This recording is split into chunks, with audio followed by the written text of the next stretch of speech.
Hey everybody. So today I was going to talk about addiction. More or less the question, is addiction a choice?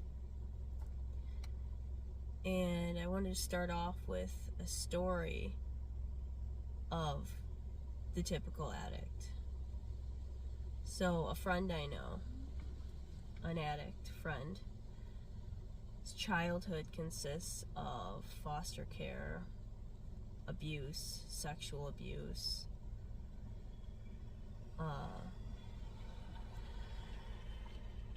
which with parents who were addicts,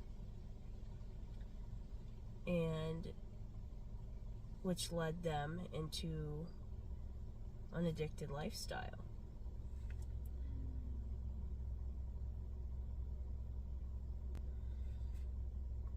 So you have a person who's been abused their whole life, they're traumatized, and now they want to escape that pain.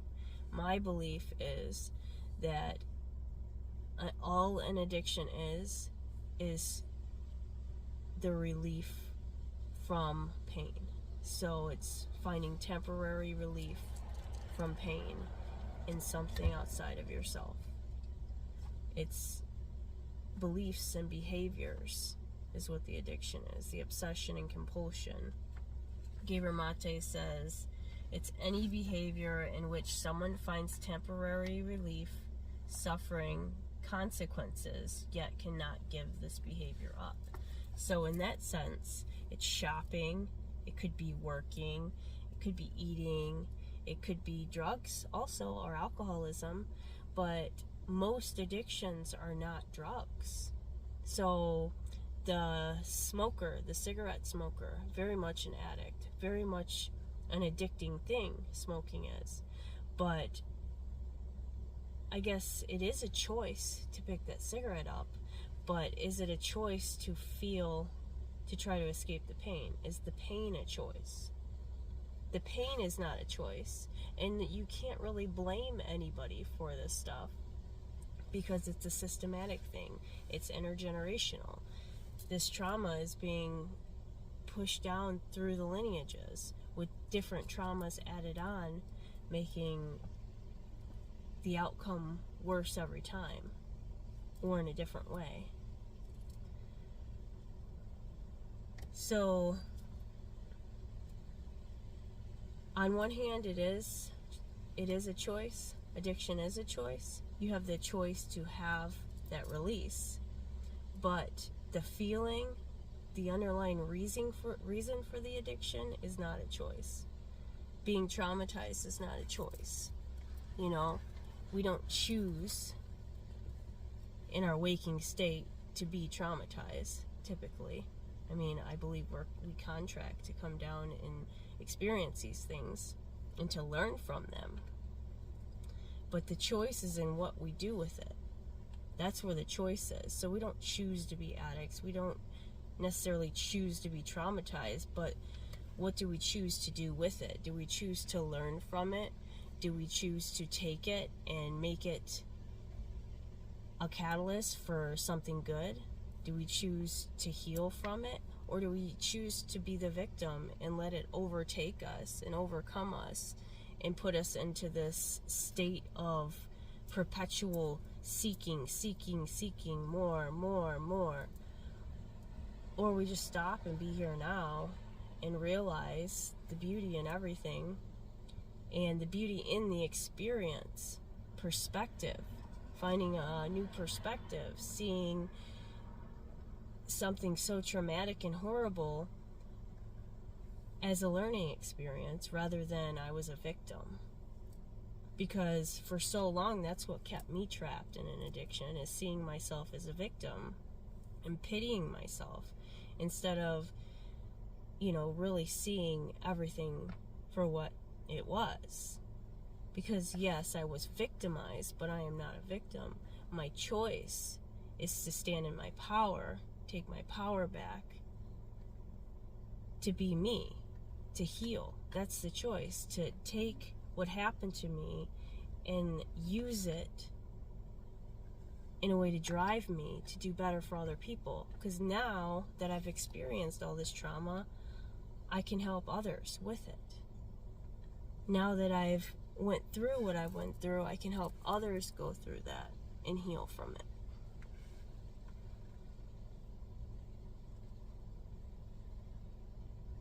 We don't have the tools. We're not taught how to deal with trauma. So we're just in this state of confusion, chaos, and just reaction.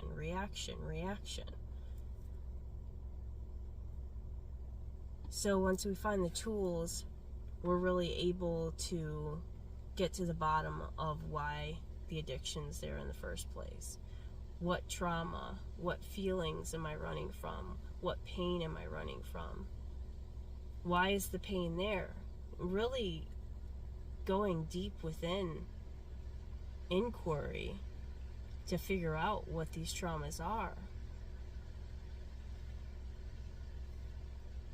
What the beliefs and behaviors are behind the addiction. Because really the addiction is just an outcome, a manifestation of unresolved trauma. Any disease.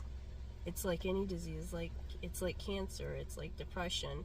All these things are caused from unresolved trauma that stores in the body. So it could turn into cancer, or it can manifest as an addiction. So bottom line, addiction is not a choice. I don't think any of these addicts out here on the street, any of these people who are chasing money and cars and clothes or the next dopamine fix, I don't think anybody chose that. I don't think that's a choice. It is no measure of health to be well adjusted to a profoundly sick society. And Krishnamurti said that. And people talk about normal, like, what is normal but a statistic? Like, nobody's normal. It's been one big illusion.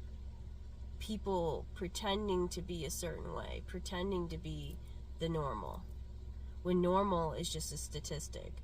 If you think about it, like, what is normal except for what everyone else says normal is?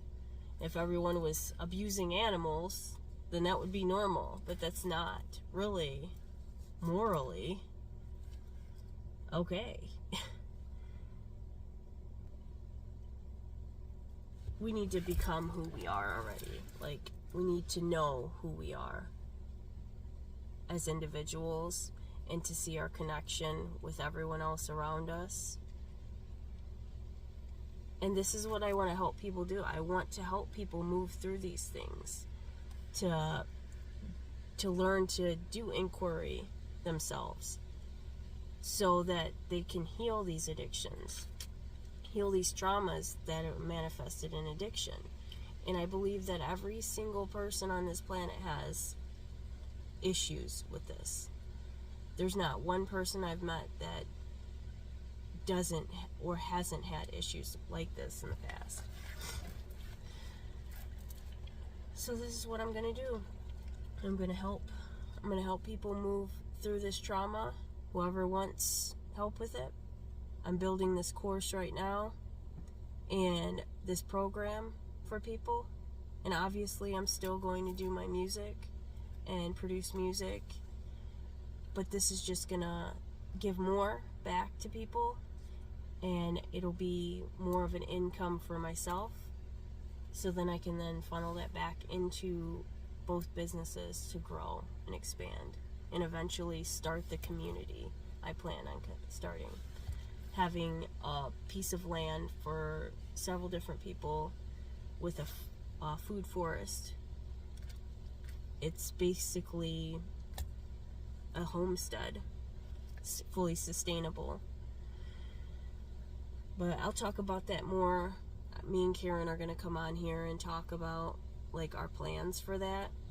And I have a few other people that I've been working with on this, but it all takes money. And first things first though, addiction is not a choice. Thank you guys for listening, whoever stayed through to the end. Love you guys.